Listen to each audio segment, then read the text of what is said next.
Hi guys, in this video I will show you how you can recover your Discord account without any email or password. So here you can see when I click login, I have forgot my password.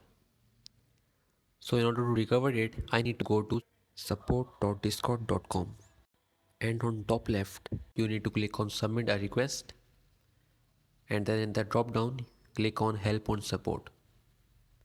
Here you need to type your email address on which the Discord team will contact you.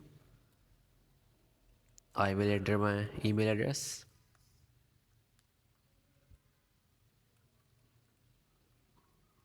And then in the type of question you need to click on missing delayed emails, and then in the subject you need to type account recovery,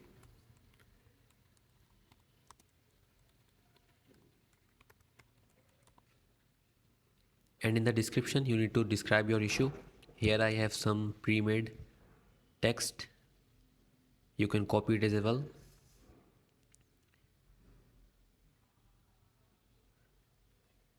So here in the username you need to enter your username, and then when you're done you need to click on submit. And as you can see my request was successfully submitted, and after within 24 hours the Discord team will contact me on the email address given. I hope you found this video useful. Please hit the like button and subscribe to our channel for more videos like this.